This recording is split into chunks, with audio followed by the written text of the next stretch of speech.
बहू का तकिया कलाम। सिद्धि की एक आदत थी। उसे इंग्लिश के शब्दों को अपनी हर बात के बीच में बोलने का बड़ा शौक था, खास तौर से स्टॉप। स्टॉप मम्मी जी, ये क्या कर रही हैं? बिल्कुल स्टॉप हो जाइए। कितनी बार कहा है कि किचन में कुछ भी सामान इधर उधर करने से पहले पूछ लीजिए। अरे क्या स्टॉप स्टॉप करती रहती है। तेरा बस चले तो पूरी दुनिया स्टॉप करा दे। और हाँ, सामान इधर उधर नहीं, मैं बस ये देख रही थी कि चीनी कहाँ है। चाय पीने की तलब थी। स्टॉप मम्मी जी, अब ये मत बोलिए कि आपको ये भी नहीं पता कि किचन में चीनी कहाँ होती है। सास को सिद्धि की बात बिना सर पैर की लगती है। वो उससे बहस नहीं करना चाहती, सो वहां से निकल जाती है। सिद्धि कमरे में। स्टॉप, मैं कहती हूँ बिल्कुल स्टॉप। मैंने कहा बिल्कुल स्टॉप। नहीं करता स्टॉप बिल्कुल। अरे यार, बिजली की वायर जोड़ रहा था, तुमने स्टॉप होने के लिए बोला और ये देखो क्या हुआ, करंट लग गया। अब करंट लगने पर चिल्ला रहा हूं तो भी स्टॉप। अरे चाहती क्या हो तुम? स्टॉप, मैं क्या चाहती हूँ? अरे अब कैसे स्टॉप हो जाऊं? मेरा मतलब है स्टॉप स्टॉप। सिद्धि फिर चली जाती है सब्जी वाले के पास। भैया, वो बैंगन किलो और आलू 5 किलो। Stop stop. काफी देर होने के बाद भी सिद्धि को उसका सामान नहीं मिलता। क्या है भैया, कब से बोल रही हूँ आलू 5 किलो, बैंगन 2 किलो, फिर दे क्यों नहीं दे रहे हो? भैया स्टॉप। बहन जी, मैं तो 2 मिनट में तोल दूं, लेकिन आप ही तो बोल रही हैं स्टॉप। अब इतनी तो अंग्रेजी हम भी जानते हैं ना कि स्टॉप का मतलब होता है कि रुक जाओ, तो रुक गए भाई। अरे यार, क्या लोग हैं। स्टॉप। अरे तोलो तोलो चलो। किसी तरह सामान लेकर सिद्धि घर आती है, जहां वो देखती है कि ढेर सारे मेहमान बैठे होते हैं। सिद्धि आते ही जोर से चिल्लाती है, स्टॉप!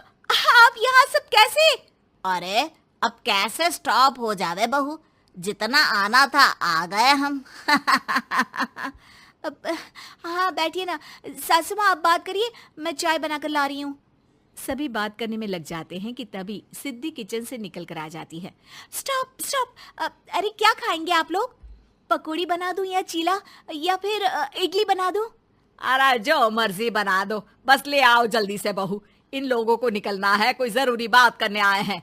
अच्छा स्टॉप।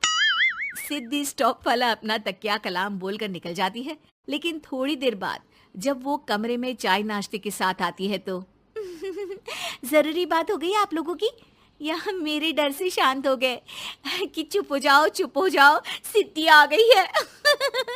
बोलिए ना। बस जैसे ही सिद्धि ने कहा बोलिए ना, घर में चकर पकर की आवाज गूंजने लगती है। अरे तुम स्टॉप क्या बोल कर गई, सभी शांत हो गए, अब बात शुरू करेंगे। हाँ भाई बहू, तुम वो स्टॉप बोल कर गई तो हम लोगों को लगा कि शायद तुम भी सुनना चाहती हो कि हम लोग क्या बात कर रहे हैं। फिर जो मेहमानों की बात शुरू होती है वो घंटों बीत जाते हैं, चलती ही रहती है।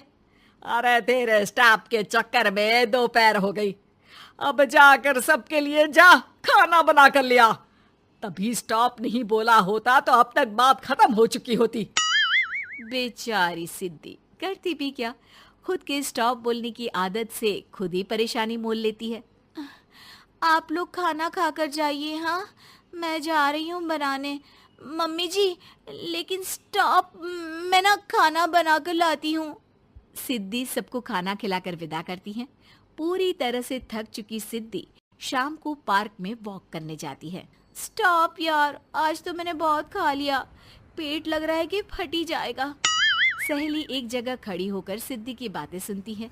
सिद्धि उसे दिन भर की सारी बातें कहती हैं। स्टॉप यार स्टॉप, चल मैं घर जा रही हूँ। सोचा था थोड़ा वॉक कर लूंगी, पेट हल्का हो जाएगा।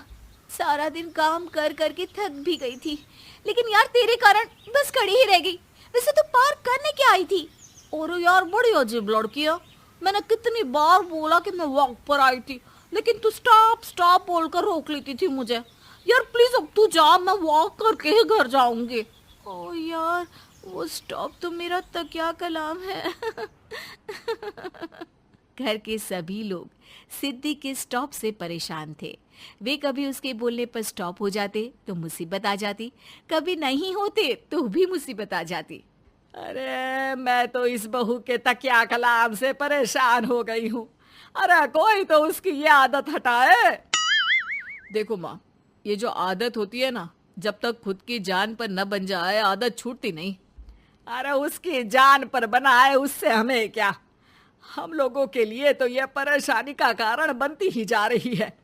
उधर सिद्धि खुद सोचती है, अरे यार, पहले बाजार से देर, फिर दिन का सारा खाना, और फिर पार्क में मैं टहल भी नहीं पाई। क्या करूं? इस तकिया कलाम के कारण मैं खुद ही परेशानी झेल लेती हूँ। एक काम करती हूँ, आज से सोच समझ कर बोला करूंगी। बहू स्कूटी उठाती है और निकल जाती है, लेकिन जैसे ही वो बीच चौक पर पहुंचती है, स्कूटी फिसल जाती है और वो नीचे गिर जाती है।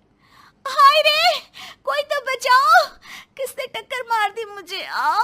कितना दर्द हो रहा है, कोई तो डॉक्टर के पास लेकर चलो। स्टॉप।